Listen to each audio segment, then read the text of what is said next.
Então, vamos lá. Quais que são esses fatores interrelacionados?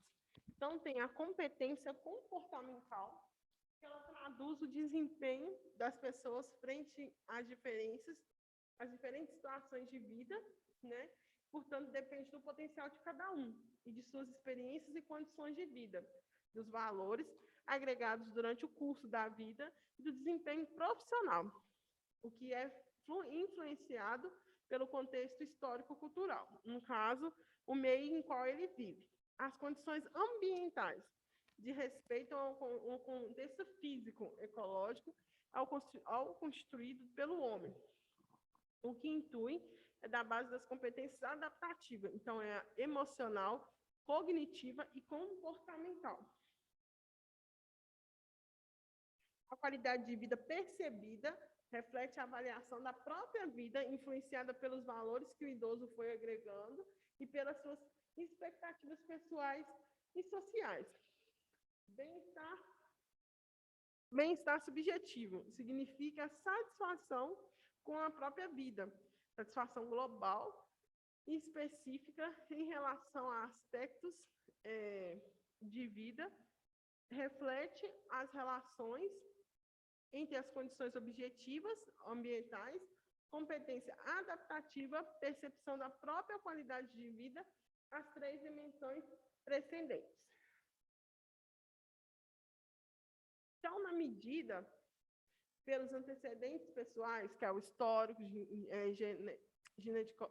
genético, socioeconômico, cultural, pela estrutura de traços e personalidade e pelos mecanismos de autorregulação, que é o senso, que significa pessoal, sentido da vida, religiosidade, transcendência, ciência de controle, ciência de eficácia pessoal e ciência de adaptabilidade. Então, isso serve o quê? Para ver o quanto o idoso ele consegue se adaptar com a nova rotina na qual ele vai ser exposto, o senso de eficácia pessoal, o quanto ele acredita estar sendo eficaz na vida dele, o quanto ele acredita estar sendo útil, o senso de controle, até onde ele pode ir, que ele sabe que ele está indo sozinho, não tem ninguém por trás disso, é ele mesmo.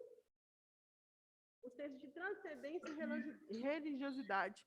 É quando a religiosidade dele é respeitada, é porque a gente sabe que muitos desses idosos, hoje em dia, eles têm a religião deles, seja ela qual for, eles têm a sua crença, então eles precisam, né, disso para se apegar, eles precisam ter esse estilo, né, de vida preservado, o sentido da vida, né, o porquê que eles estão aqui, o que faz eles levantarem toda manhã e seguir em frente, o que todos nós precisamos, né? Todos nós temos um motivo, um sentido para continuar vivendo. A mesma coisa tem que ser com eles. E o senso de significado pessoal, o quanto tudo isso significa para ele. Então, algumas medidas preventivas para manter uma qualidade de vida é não beber e não fumar em excesso, realizar atividade física, alimentar-se corretamente, imunizar-se de acordo com o calendário vacinal para idoso, usar protetor solar e óculos diariamente, consultar o médico regularmente, manter relacionamento social e manter o lazer. Então, o que significa, então, os estímulos do ambiente físico ao ambiente do idoso?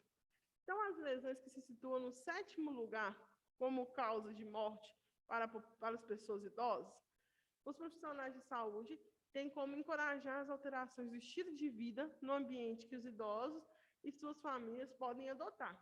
A iluminação adequada, com ofuscamento e sombra mínimos, pode ser conseguida por meio de lâmpadas de área pequena, luminosidade indireta, cortinas transparentes para confundir a luz solar direta, superfícies foscas em um lugar de superfícies brilhosas e luzes noturnas.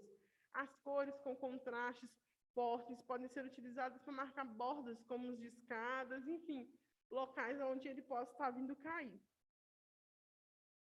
Então, as roupas largas, calçados com adaptação imprópria, objetos pequenos soltos pelo chão, animais de estimação, são o que causam maior risco de queda nos idosos hoje. Por quê? você tem um cachorro, se você tem um carinho por esse cachorro vai pular em você. Como também forma de demonstrar que ele gosta de você, que é o carinho dele para você. Só que para um idoso, o impacto de um pulo de um cachorro é muito grande. Às vezes o cachorro quase joga a gente no chão e a gente é saudável, né? Teoricamente, assim, tem mais força muscular que um idoso. Então tem que tomar cuidado com isso.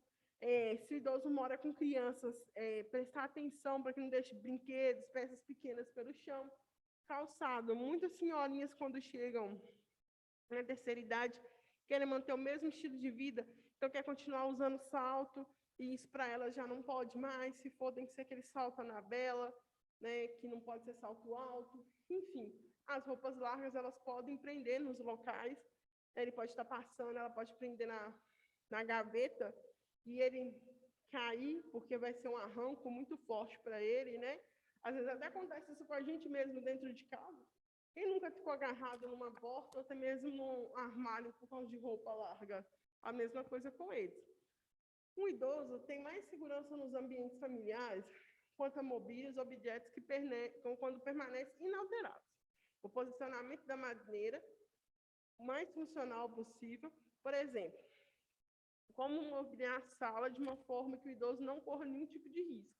Então, o sofá, poltronas e cadeiras devem ser firmes e fortes, ter apoio lateral que permita que o idoso levante-se, sempre se levante com segurança, móveis com bordas arredondadas para não machucar em caso de esbarrões, evitar pisos encerados com carpetes e tapetes soltos, porque às vezes até a gente mesmo vai correr, tropeça no tapete, para o idoso também tropeçar e cair, e pode lesionar o fêmur, até mesmo a perna, né? O quadril, perdão. O quarto, como que deve ser a disposição do quarto? Aí, tá vendo? Até hoje eu estou caindo aqui, embolando esse pico. A disposição do quarto. Os objetos de uso pessoal devem ser colocados próximos à pessoa. É importante a instalação de uma luminária com extensão do telefone e no criado mudo. Evitar que as portas e gavetas dos armários estejam perto do chão. E a cama deve ser da altura suficiente para que o idoso sente e consiga levantar, encostando os pés direto no chão, de forma inteiriça, né? As janelas devem abrir de dentro ou terem lâminas de correr. Dessa forma, evita que o idoso debruce para fechar. Porque, às vezes, aquelas janelas que abrem para fora, na hora que você tem que fechar, você tem que debruçar, né? Elas abrem assim, você tem que fazer assim para pegar e fechar de volta. Às vezes, no debruçar, o idoso pode desequilibrar e cair. Aí, muitas vezes, tem idosos que moram em apartamento, enfim, pode cair do prédio. Então, como que deve ser a instalação do banheiro? Deve ter barras de apoio na parede, tanto do chuveiro quanto do vaso sanitário, evitando assim que o idoso se apoie em locais inapropriados. Recomenda-se que o idoso esteja sentado em uma cadeira com apoio lateral para tomar banho no chuveiro. Então, a cadeira é aquela lá que eu mostrei para vocês, que ela é acolchoada, porque através dela, se ele fizer algum tipo de eliminação de urese ou evacuação, tende a cair direto no chão e não fica em contato com ele enquanto ele está tomando banho. Então, na cozinha, deve-se instalar cerâmica antiderrapante. A bancada da pia deve ter, em média, 85 centímetros de altura. As gavetas de fácil abertura com trava de segurança. Colocar utensílios e mantimentos em local de fácil alcance. E não use escadas e banquinhos para que sejam alcançados. Recomenda-se que o idoso não manuseie panelas e outros utensílios pesados, justamente por questão da força mesmo, né, que já está mais debilitado. Então, informações complementares. Deve-se instalar corrimão nas escadas e pisos antiderrapantes de uma boa iluminação, deixar sempre acesa uma luz no corredor, não fumar, não consumir bebidas alcoólicas, ingerir quantidade adequada de álcool, mantendo o equilíbrio alimentar, expor-se ao sol 15 minutos diários, consultar médicos e dentistas periodicamente, imunizar-se corretamente e ter ao alcance do idoso serviços de emergência. O que seria isso? Vamos supor que você está cuidando de um idoso no home care. O paciente é traqueostomizado. Você tem que fazer a aspiração desse paciente.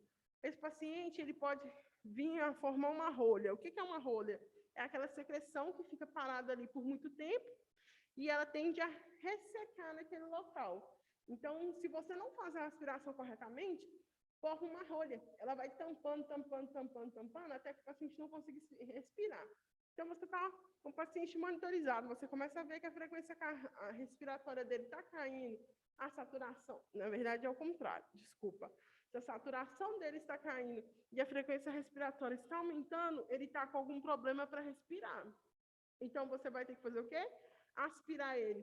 Só que você levou o paciente para a sala e deixou todo o material de aspiração no quarto. Então, até que você vai no quarto, pega a luva de procedimento, pega a sonda, pega o aspirador para voltar para a sala, pode já ter vindo a acontecer uma fatalidade.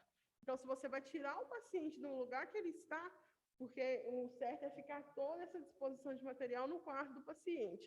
Se ele vai para a sala, de imediato você deve levar juntamente com ele todo o material que você for precisar.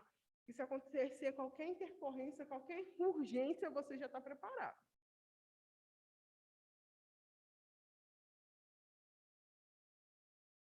Então, todas as pessoas desejam envelhecer no seu próprio lar. A importância do lar para pessoas idosas tem sido discutida pela literatura gerontológica. A maioria das pessoas gostariam de continuar vivendo em suas próprias casas, no mesmo lugar, durante as alterações que possam surgir com a velhice frágil. É importante lembrar que o que caracteriza um lar não é somente o ambiente físico, mas também as preferências colocadas em cada espaço, na forma de um objeto, de um design, das atividades envolvidas e das relações com a funcionabilidade. Então, o que diz a respeito dos artefatos físicos, sensoriais e climáticos e funcionais, o que circundam o dia a dia, o que se entende por um lar, aqui se estende a residência, incluindo a comunidade, bairro, vizinhança e amigos, enfim, o meio social no qual aquele idoso é inserido. Muitas vezes, aquele idoso tem o costume de ir na pracinha, cumprimentar as pessoas que estão lá, jogar mesmo uma dama, as senhorinhas, né? As idosas, elas têm costume de ir à igreja, muitas vezes elas chegam primeiro que o padre na igreja e fica lá esperando, ou o pastor, enfim, quando tem a sua religião, elas gostam de procurar a Deus, elas são muito devotas. Então, morar numa casa que sempre morou, ou com uma história de toda a vida, pode ser uma... Oi? Cada momento com mais qualidade de vida. Pode virar um ambiente. Ô, Lucilene, eu não entendi. Fala de novo.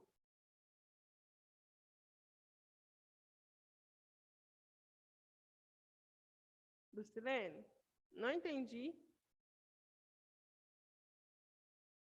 Eu vou dar continuidade. Qualquer coisa, a Lucilene pergunta de novo. Então, pode ser uma estratégia de ótima adaptação para a velhice. Não, professora, é o áudio que ficou ligado aqui, era a televisão, desculpa, tá? Tá, tudo bem. Isso nos dá um senso de normalidade diante da descontinuidade experimentada por múltiplas perdas pessoais associadas à disfunção relacionada ao avanço da idade. Então, a gente sabe que quanto mais tempo a gente vive, mais susceptível a perdas a gente está, né? Desde o nosso corpo, com a sua funcionabilidade, até mesmo com entes queridos.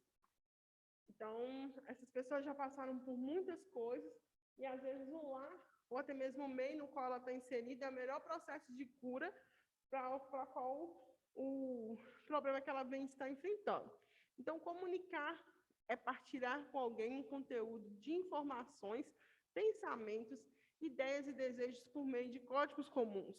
A comunicação ela é fundamental na vida do ser humano. A linguagem falada é a forma da comunicação mais utilizada universalmente. Para aquisição e manutenção faz-se necessária, entre outros aspectos, a preservação da audição.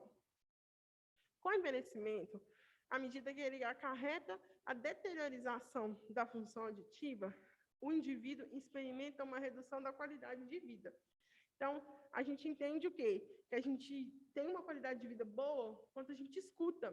Então, os idosos questionam muito essa associação com outros problemas, como a falta de destreza manual e a acuidade visual. Então, quando eles se enxergam menos e não conseguem fazer tantos movimentos com a mão, manusear tantas coisas quanto fazia antes, para eles é muito difícil, é muito frustrante. Então, uma queixa mais comum com os idosos referente à dificuldade da compreensão da fala, principalmente em situações de comunicação desfavorável, como em ambientes de ruído ou velocidade da fala aumentada. Além disso, essa dificuldade parece ser maior do que esperada quando se considerando um grau de perda auditivo considerável. Eu tive o maior exemplo disso ontem. Eu fui levar minha filha para tirar a identidade, a gente estava na fila, chegou um senhor que queria renovar a habilitação. A moça falou com ele 3 vezes a documentação que ele precisava pegar. Porém, ela estava de máscara e ela parecia ser portadora de algum tipo de deficiência. Então, ela falava um pouco embolado já mesmo. Então, o idoso não entendeu. Eu já tinha entendido que ela precisava que ele pegasse, o idoso não. Aí eu virei para ele e falei assim, senhora, ela precisa do documento X. Aí ele, tá, eu vou pegar. Aí ele foi mostrar para ela outro papel, ela, não, eu não quero isso. Eu não quero isso. Eu quero a sua identidade. Aí ele, não, minha filha, fica calma que eu vou pegar. Só estou te mostrando o papel que a polícia me deu. Então, assim, tem hora que acaba que chega, que não é caso de rir, mas a gente vê isso acontecendo e muitas vezes a pessoa não sabe como lidar, né? A gente juntou 2 pessoas que tinham particularidades diferentes, com modos de compreensões diferentes, e elas não sabiam como lidar uma com a outra. Isso é muito comum hoje em dia, né? Então, as queixas e suas correlações. Então, a queixa auditiva ela é normalmente mais citada na rotina clínica com sujeitos idosos, com relato frequente de que ele ouve os sons, mas não compreende as informações que ele escutou. Em um estudo realizado em um grupo de 70% deles se queixaram dessa dificuldade, não tendo diferença significativa entre homens e mulheres. Relacionada à queixa da perda auditiva como dificuldade da comunicação, há uma associação significativa. Ou seja, quando o indivíduo se queixa de uma perda auditiva, ele também sente um impacto negativo na comunicação. Ele sente como se ele estivesse falando e não estivesse sendo ouvido, se a fala dele não tivesse importância. E não é bem por esse lado que ele deveria levar, mas acaba que é o lado que ele acaba levando. Então, o zumbido é a percepção de um ruído que pode estar na cabeça ou nos ouvidos, quando não existe um som externo presente. Então, dessa forma, a pessoa relata o que escuta um barulho e pode ser interpretado, por exemplo, como um som de apito, uma cachoeira ou um rádio, no caso, uma estação. Na maioria das pessoas, ele gera um grande incômodo, principalmente em ambiente silencioso, quando não há outros sons para encobri-lo, como no momento de dormir. Quem aí que está em casa nunca escutou um ruído, ou até mesmo um chiado, do nada, você está quietinho, começa... Tum. Aí você fala assim, uai, da onde está vindo esse barulho? Então, é a mesma coisa para eles, e acontece com grande frequência. Então, a tontura ela é a sensação de perturbação do equilíbrio corporal, que pode ser definida como a percepção errônea, ou uma ilusão, ou uma alucinação de movimento, uma sensação de desorientação espacial. É a queixa mais comum entre os idosos e que tem como principal complicação a queda. Então, o que acontece? Eles têm a percepção do que eles estão no local, só que para eles está tudo girando. É o que a gente chama de visão turva, né? Eles começam a ver tudo girando. A visão dele está meio embolada, ele não sabe o que ele está vendo. Então, ele perde o senso de equilíbrio. Então, ele tende a cair para um lado ou para o outro. Então, quando o paciente está assim, você presta atenção, que muitas vezes pode ser um sinal também de uma hipotensão postural, que é muito comum no idoso, justamente por causa da função cardíaca que já é comprometida. Então, falar de frente para o idoso. Dessa maneira, você pode utilizar todas as informações visuais disponíveis, a expressão facial, mostrar se o outro está, por exemplo, triste, alegre, assustado, preocupado ou bravo. Quando os lábios e a sua movimentação dá pista de sons, o que estão sendo falados, é uma forma de exercitar a percepção da fala frente ao espelho. Então, o que a gente pode fazer? Quem estiver em casa, tiver curiosidade, pode parar em frente ao espelho e começar a falar. Você vê como a sua boca movimenta, você vê a sua gesticulação. Então, é assim que o idoso tem que entender. Ele tenta interpretar os seus lábios, ler o que você está falando. Então, quando você for conversar com o idoso, a gente faz a preferência de um lugar o quê? Um lugar claro, um lugar mais tranquilo para conversar. Porque assim você vai auxiliar ele a perceber os seus movimentos, né? Tanto visualmente, como a sua expressão facial, quanto a sua articulação na forma de falar. Então, assim, você vai estar auxiliando ele a compreender melhor tanto os sons que são ditos, quanto também a imagem que ele vai estar enxergando, no caso da sua imagem facial. Eu vou parar aqui nesse slide de proximidade maior em ambientes amplos. Deixa eu ver qual que é o número dele. 161. E na próxima aula a gente dá continuidade. Alguém tem alguma dúvida, algo que gostaria de falar, alguma pergunta sobre o que eu já expliquei até agora?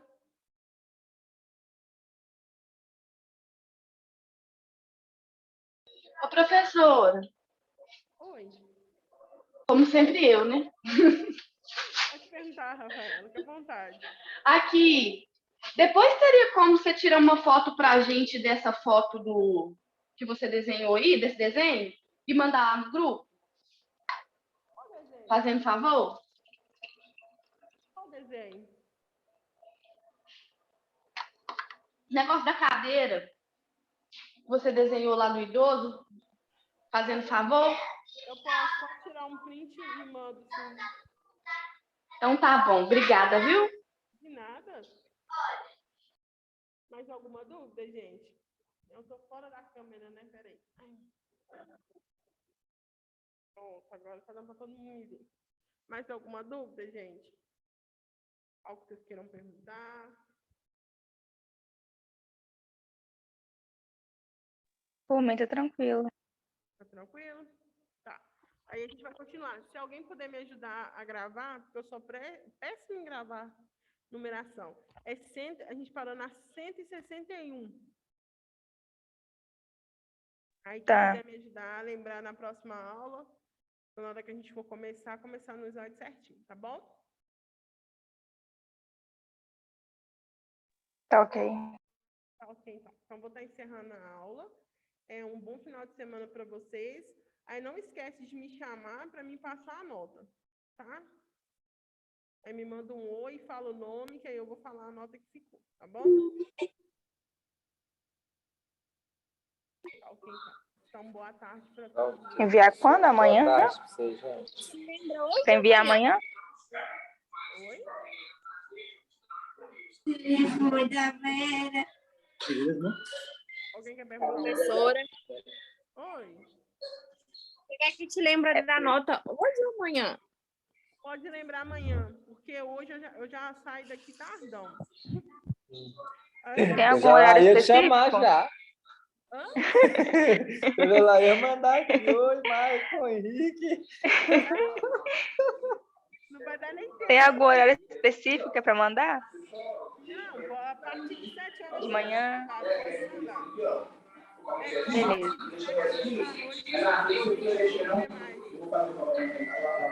Mas antes disso, manda uma mensagem. Eu não tô entendendo nada. Não postou Tem nada. alguém que tá com o áudio aberto aqui. Peraí. É eu, deixa eu fechar. Não sei. Ah, Ué, é o Michael. era o Maicon. Ê, Maico, eu tô pagando aula aí, né? Mas eu falei assim que a partir de 7 horas da manhã já pode mandar, não tem problema não. Só a partir de 7 horas da noite que eu não consigo responder mais. Que nem com o telefone eu Beleza. Você acorda 7 horas da manhã, faz hora no sábado? Hã? Não entendi, Larissa. Ela falou que você acorda cedo no Oi. sábado. Eu não entendi o que você falou. Não, eu acordo cedo, porque minha menina não deixa eu dormir, não. Ela levanta, Eita. eu vou brincar com ela, então eu brinco o dia inteiro se deixar. Aí eu quase não descanso. Mas então tá, gente, eu vou ficar aguardando a mensagem de vocês então. Qualquer dúvida também pode chamar. Um bom final de semana para todos vocês e até segunda. Até segunda. Obrigada, Bom dia. professora. Bom final de semana. Obrigada. Tchau, até segunda. Bom fim de semana Até pra vocês. segunda.